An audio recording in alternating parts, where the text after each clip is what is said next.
Most people believe that if a bear is following you, it means danger is near. But in one forgotten corner of the world, deep in the countryside, something truly unusual was happening. A massive mother bear refused to leave a farmer's side. Day after day, she sat close by, watching over him, never growling, never attacking, just waiting. At first, the villagers were terrified. But when they finally uncovered the truth behind her silent loyalty, they were left speechless.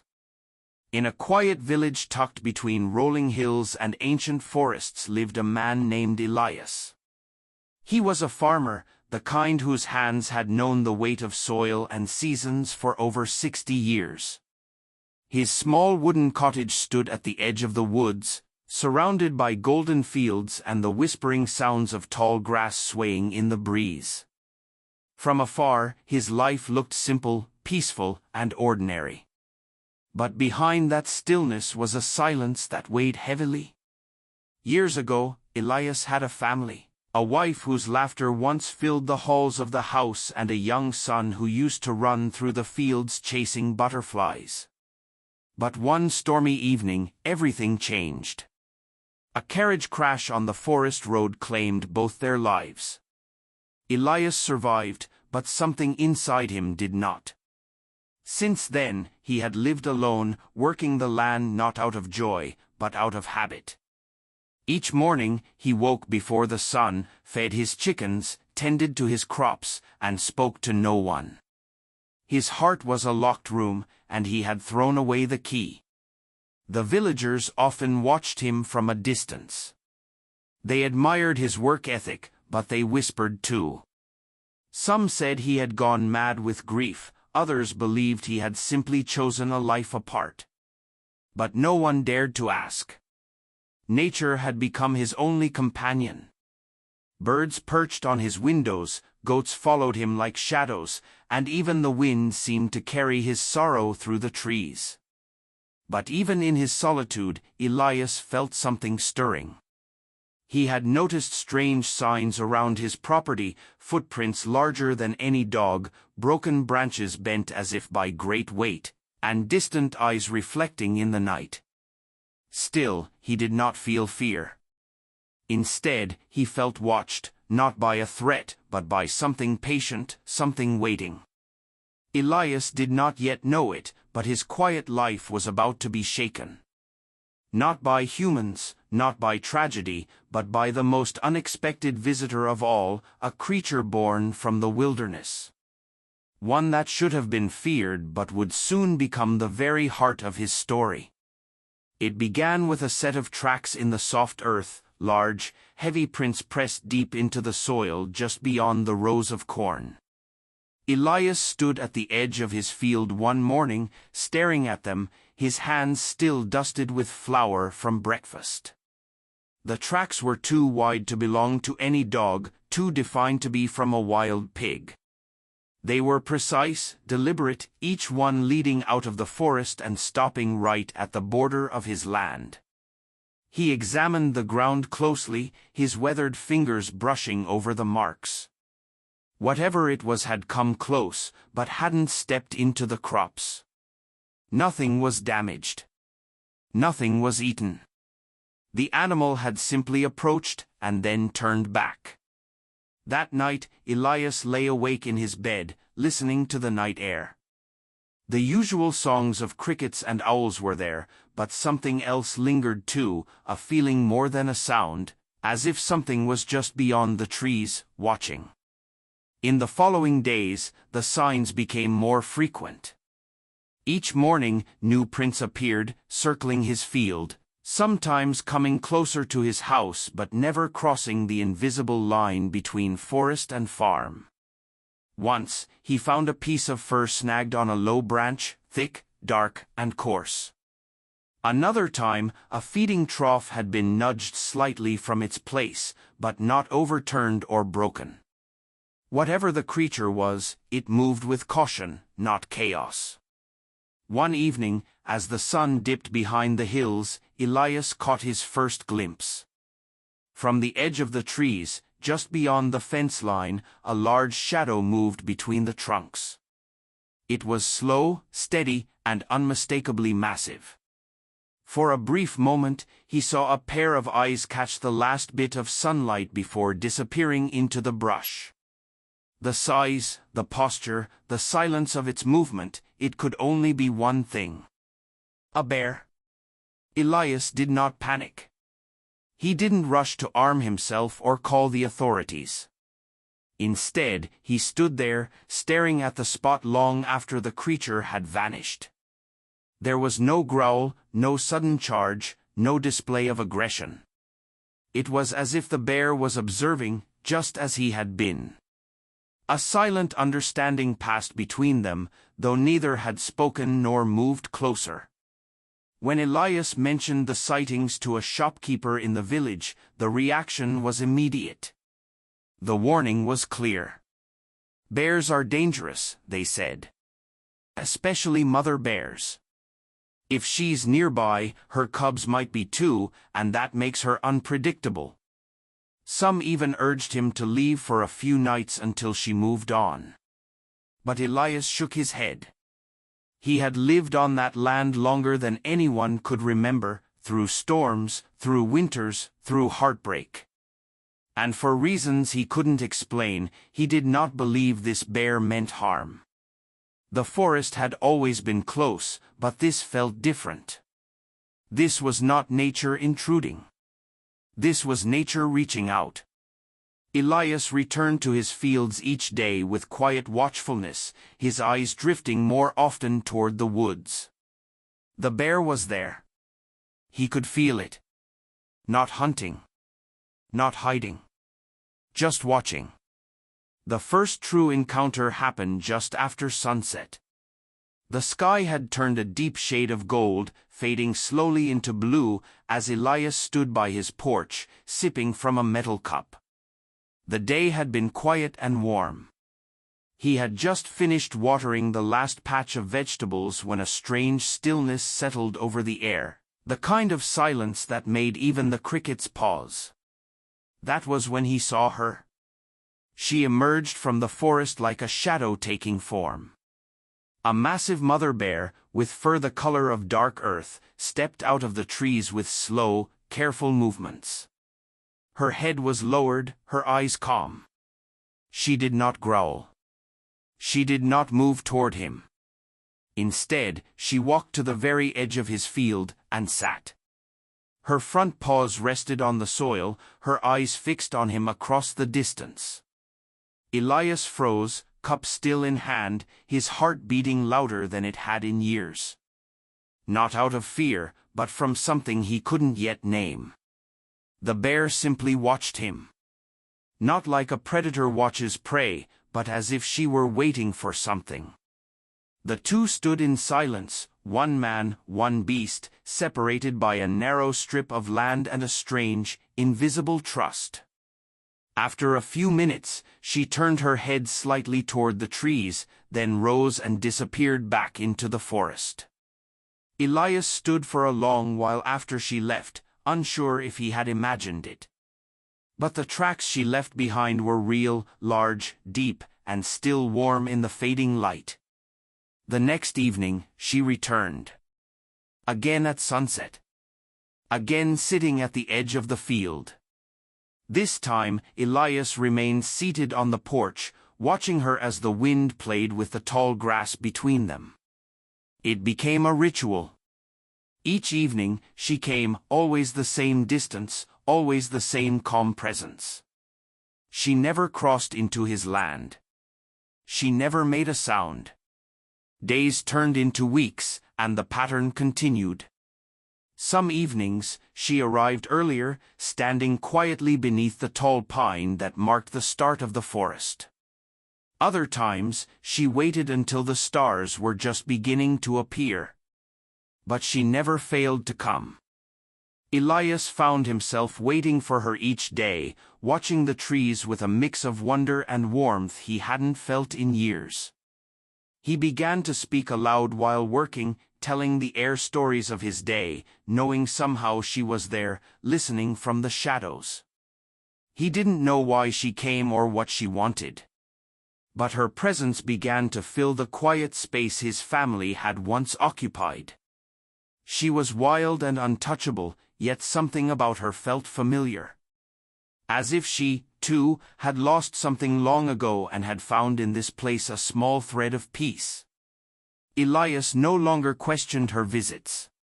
He simply welcomed them. It didn't take long for whispers to travel beyond the edges of Elias's land. A young boy herding goats caught sight of the large bear one evening, sitting near the farmer's field, and ran home breathless. By morning, the entire village was buzzing. A bear, they said, had taken up watch near the old man's house. Some called it unnatural, others believed it was dangerous. The thought of a wild animal so close to a human and returning day after day unsettled many. By the end of the week, the village square was filled with speculation. Some believed Elias had lost his senses and was feeding the bear. Others insisted it was a spirit in disguise. A few even went as far as to say the bear was the very creature that had caused the tragedy in Elias's past and had now returned to finish what it started. Fear spread quicker than reason. Concerned neighbors began showing up at Elias's gate, offering warnings. A few begged him to leave his home and stay in the village for a while until the bear moved on. But Elias met their concern with quiet resistance. He thanked them but remained firm. The bear had never harmed him. She had never crossed the boundary. If she had wanted to, she would have done so long ago. Soon, the authorities got involved. A small team of wildlife officers was dispatched from the nearby town. They arrived in uniforms, with trucks and equipment, ready to track and relocate what they assumed was a dangerous animal. Elias stood on his porch, calm and unmoved, as they explained their purpose. They wanted to set traps and monitor her movements. Elias listened politely, then shook his head. "She's not a threat," he said. "She watches, that's all. She's never come close. She doesn't destroy. She doesn't hunt near here. She just sits." But procedure had to be followed. The officers set up cameras around the area and left traps further down the path leading into the forest. For days, they returned, checking their equipment, but nothing ever appeared. The cameras showed empty fields and still trees. The traps remained untouched. It was as if the bear had vanished. But Elias knew better.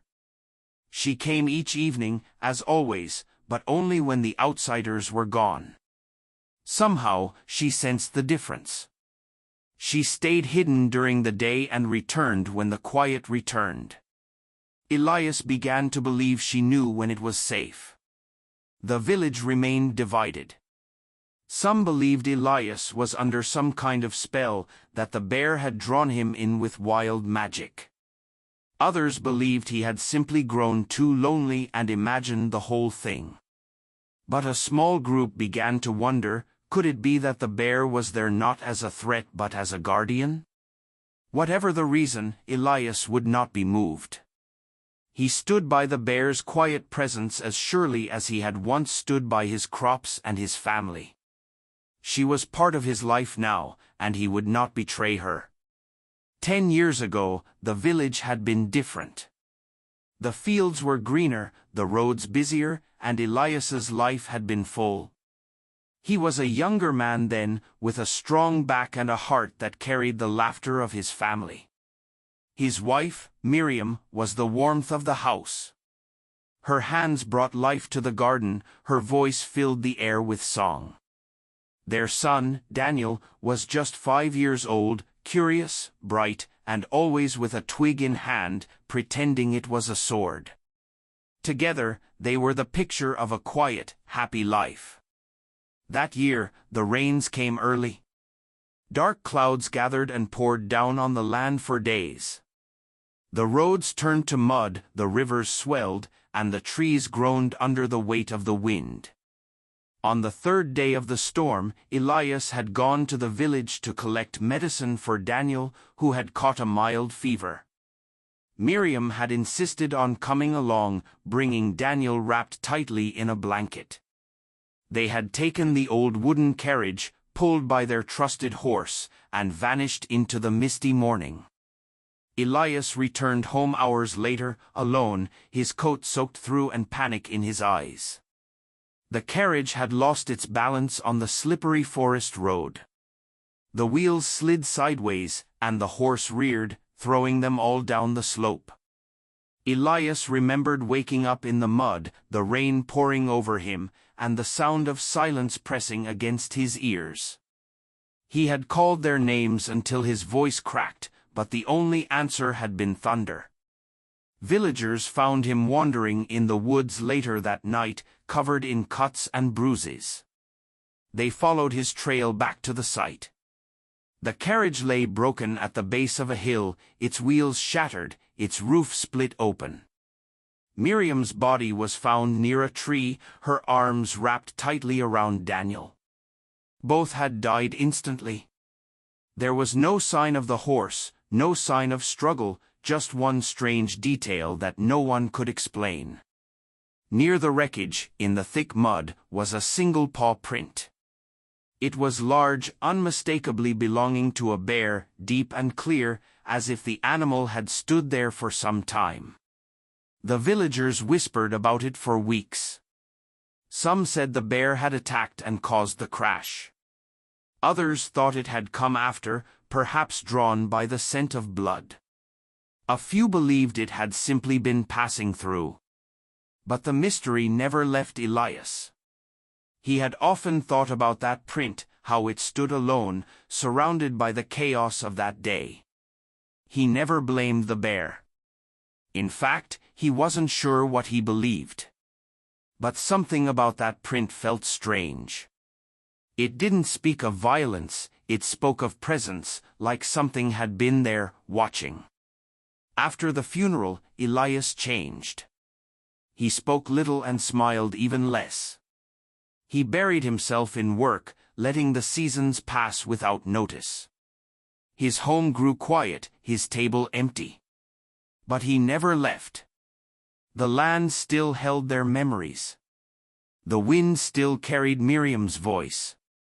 And every so often, in the quiet of the evening, he thought of that single paw print and what it might have meant. He had no answers, only the ache of loss and a strange sense that something, or someone, had been there that day for a reason no one could yet understand. The summer sun was merciless that day. Heat shimmered across the fields, and the air hung thick and still. Elias had been up since dawn, tending to his crops, pushing himself harder than usual. He had barely touched his breakfast and had skipped his midday meal entirely. There was a stubbornness in him that refused to yield to age or exhaustion. His hands trembled slightly as he hoed the soil, his breath short and uneven. But he kept going, step by step, row by row, under the glare of the sun. By late afternoon, his vision had begun to blur. The world tilted, and his legs felt heavy, like stone. He paused, wiped the sweat from his brow, and took one last look at the field. Then, without a word or cry, he collapsed. His body crumpled onto the dirt, the tool slipping from his grasp. The earth rose around him in a soft cloud, and then, silence. His chest moved faintly, but his eyes remained shut. From the edge of the forest, a pair of eyes had been watching. The mother bear had arrived, as she always did, just before dusk. But today, something was different. She saw Elias's fall and did not retreat as she usually did. Instead, she moved forward, slowly at first, then with growing urgency. Her large body crossed the field until she stood beside the man, motionless on the ground. She sniffed the air, then lowered her head close to him. There was no sound from Elias, no movement. The bear began to pace in circles around him, her steps fast and agitated. She paused, then let out a low rumble, a deep, vibrating sound that rolled across the land. When no response came, she lifted her head and let out a powerful roar that echoed into the distance, breaking the quiet of the fields. That roar reached the ears of several nearby villagers, some walking along the path, others tending to their own crops. It sent a jolt of fear through them. Bears did not roar without reason. Within minutes, a group of men and women arrived at Elias's property, breathless and unsure of what they were about to find. What they saw stopped them cold. The bear was standing over Elias, her head lowered, her massive body blocking the sun. She did not growl. She did not charge. Instead, she stood protectively, her eyes flicking toward the people with a quiet warning not to attack, but to keep them from coming too close, too fast. And in that moment, fear had no place in their hearts. What they had witnessed was something else entirely. Something sacred. Something they would never forget. The story of the bear spread far beyond the village after the incident in the field. People began arriving from nearby towns, curious to see the animal that had watched over a man like a faithful companion. Most only saw the field and the forest beyond it, never catching a glimpse of the bear herself. But one visitor stayed longer than the rest, not out of curiosity, but out of purpose. His name was Dr. Pavel Renner, a local wildlife biologist who had spent years studying bear behavior in the region. He had heard the rumors of a wild bear showing signs of loyalty and intelligence far beyond what was normally observed. At first, he dismissed the talk as romantic exaggeration, but the consistency of the reports, especially after the recent event where the bear had roared for help, convinced him to investigate further. Dr. Renner arrived quietly with a small camera and a notebook. He did not set traps or bring loud equipment. Instead, he camped at the edge of the forest near Elias's land and waited for several days. He saw nothing unusual, the bear did not appear. But he spoke to the villagers and to Elias, who told him everything he knew and remembered. There was something about Elias's voice, something still and honest, that made the biologist believe there was more to the story than legend. Then, on the fifth evening, the bear came. She moved out of the forest as she always did, calm and silent. Dr. Renner remained perfectly still, watching from a hidden place near the barn. Through the lens of his camera, he studied her, and what he saw made his breath catch. On her front right leg was a faint but clear scar, a long, shallow mark that stretched just above her paw. The shape and position were unmistakable. That night, Dr. Renner returned to his camp and pulled out an old folder he had brought from his archives. Inside were reports from a decade ago about a bear sighting near a fatal carriage crash. One report from a forest ranger had described a bear limping near the scene days after the accident. At the time, it had been dismissed, no one had connected it to the tragedy. But in the report was a blurry photo taken by a hiker that showed a bear moving through the trees. Dr. Renner zoomed in on the image and saw the same scar on the same leg. His hands trembled slightly as he compared the images side by side. The size, the posture, the injury, it was her. The same bear from 10 years ago. He dug deeper. Old records from the rescue team noted a single paw print at the scene, one that stood alone near the bodies. No signs of an attack, no blood, no claw marks, just the print, as if the animal had come after the crash, not before. Dr. Renner reread every line, and something began to form in his mind, a theory that changed everything. What if the bear had come to help? What if she had witnessed the accident or arrived moments later and stayed, watching as Elias's world shattered? Perhaps, even then, she had sensed his pain, his loss, and had returned again and again, not out of hunger or curiosity, but out of shared sorrow. Dr. Renner closed the folder and looked out toward the trees where the bear had stood.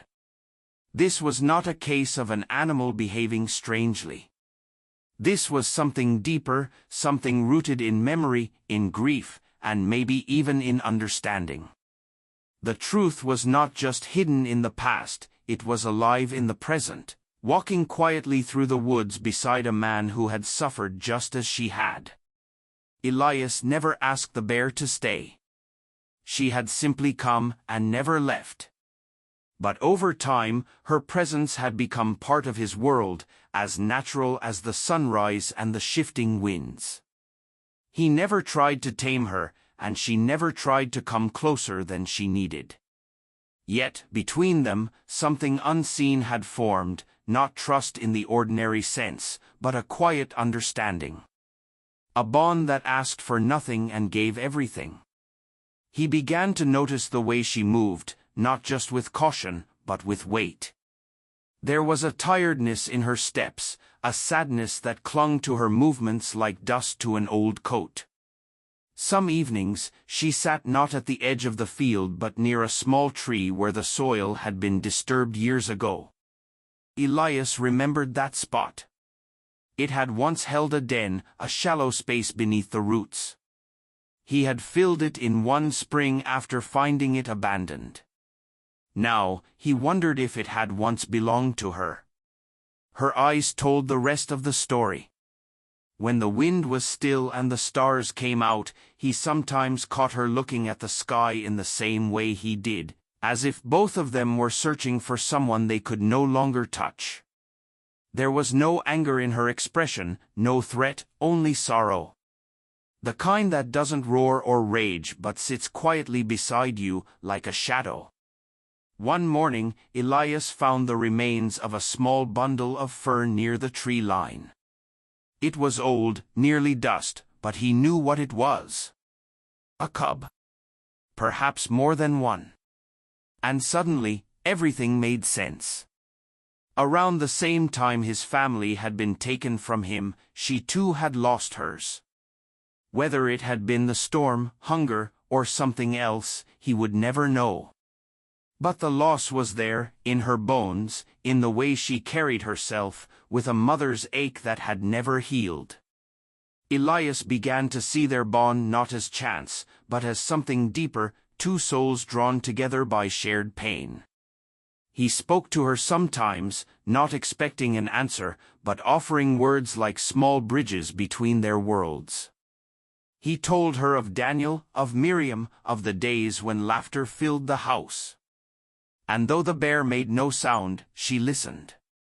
Her ears twitched at his voice, her head tilted slightly when he spoke names filled with memory. The villagers watched from a distance, no longer afraid, but still uncertain.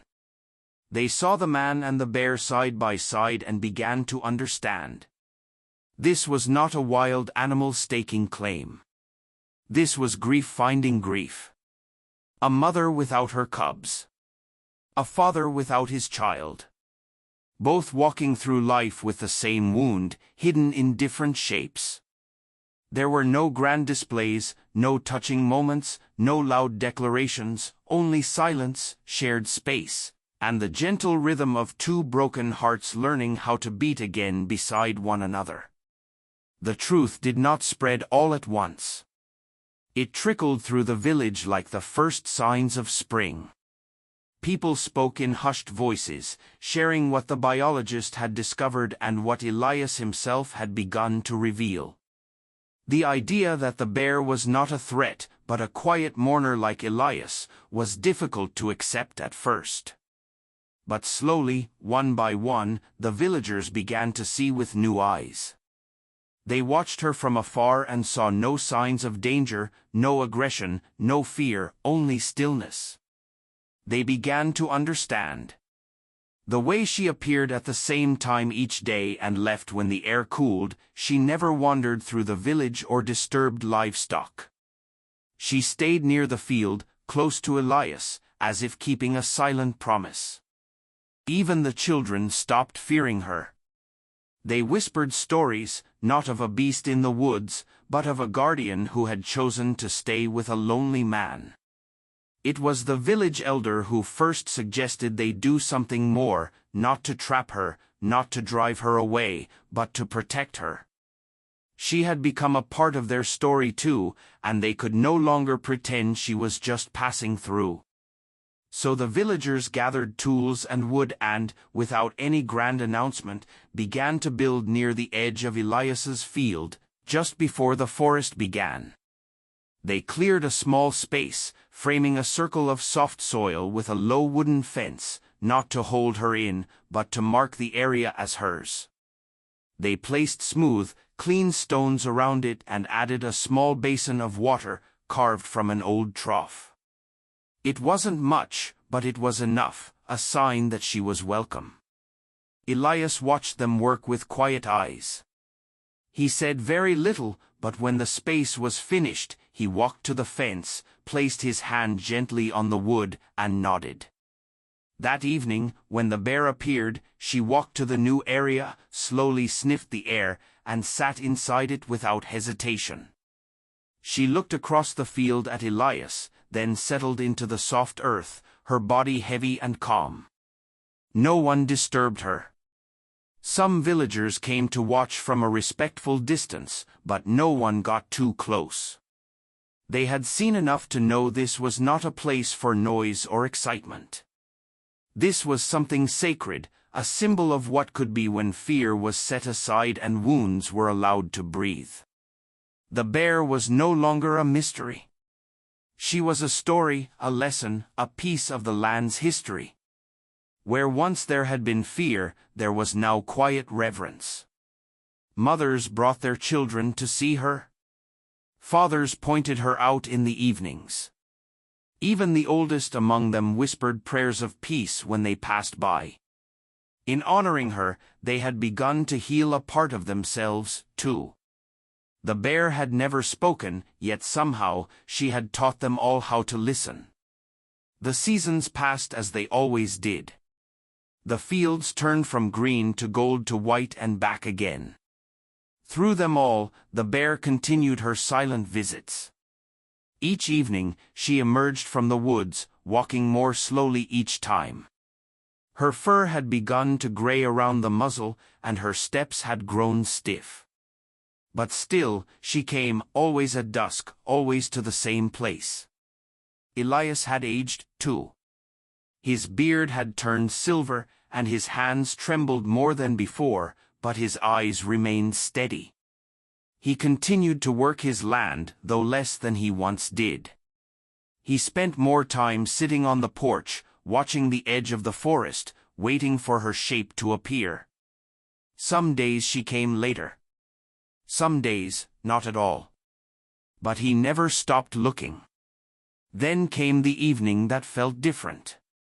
The air was still, the sky soft with pale clouds. The bear appeared as she always had, but this time, she did not sit in the clearing. She walked farther across the field, slowly making her way toward the house. Elias rose from his chair and stepped down to meet her. She stopped near the old garden and lay down, her breaths deep and slow, her eyes soft with tiredness. Elias sat beside her in the grass. Without a word, they stayed that way as the sun dipped low, the sky painted in fading gold.